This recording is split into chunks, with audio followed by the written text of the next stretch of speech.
You've got one man who's seen as God's chosen guardian and another who's practically a god himself. From totally different corners of Asia, you have Iran's Ayatollah Khamenei and North Korea's Kim Jong-un. Both of them command absolute power. But how they got there couldn't be more different. One guy climbed a very long, very tricky ladder. The other was just born at the top. So how did they both end up at the same peak of unquestioned authority? Let's get into it. And yeah, right out of the gate, you see how different this is. On one side, power comes from a committee, a council of clerics who get together and choose their leader. On the other, it's all about bloodline. The crown gets passed down from father to son. But look, these aren't just different origin stories. They're the actual blueprints that determined how each man would have to fight, scheme, and claw to make his power truly absolute. So, to really get a handle on these two, we're going to trace their journeys. We'll start with their totally different paths to power, then dive into the methods they use to lock down absolute control.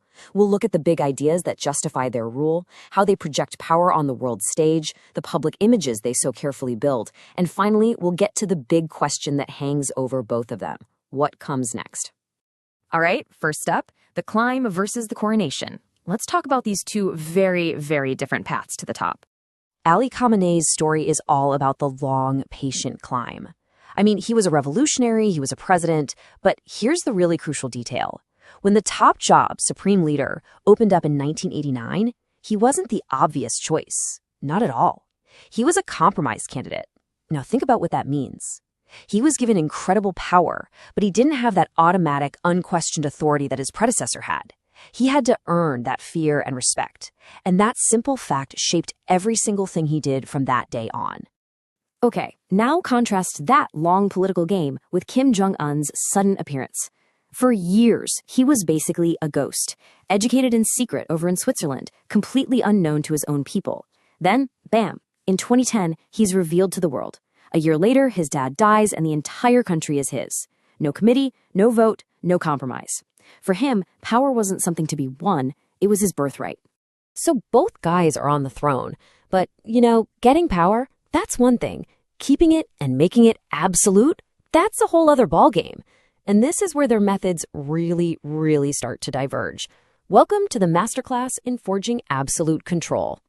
Khamenei played chess, a very, very long game of political chess. For more than 30 years, he just methodically moved his pieces around the board. He supercharged the Revolutionary Guard, turning them into his own personal army, and frankly, a massive business empire.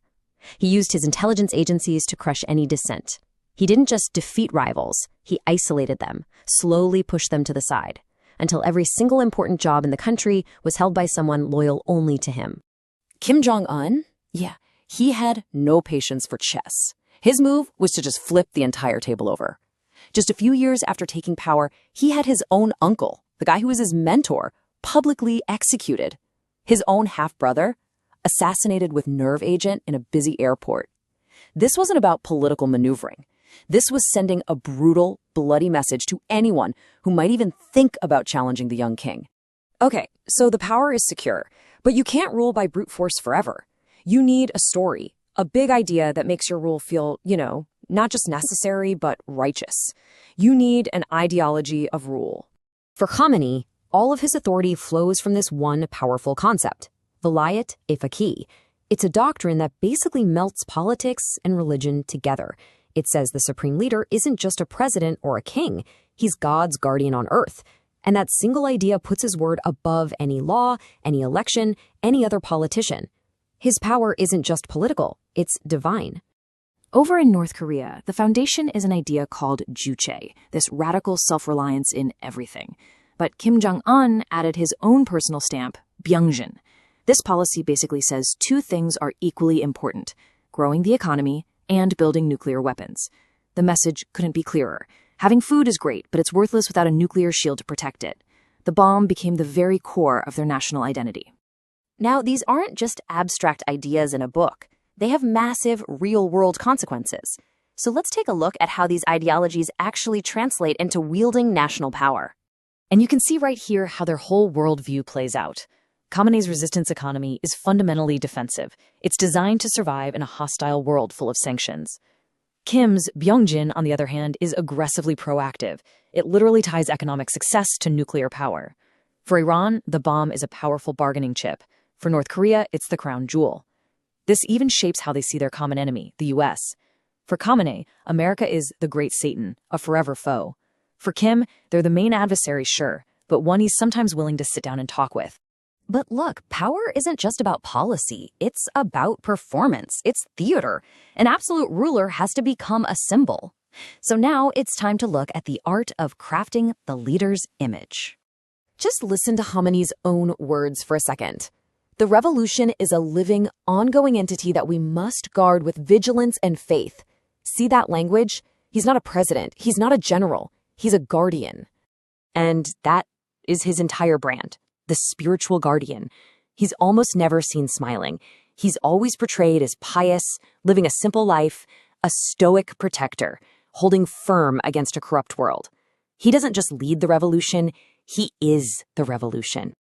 Okay, now let's jump over to Kim's world. Our nuclear forces are the reliable guarantee of our state's sovereignty. There's no talk of faith or revolutions here. This is the language of pure, cold, hard power. It's not about guardianship. It's about a guarantee backed up by nuclear weapons.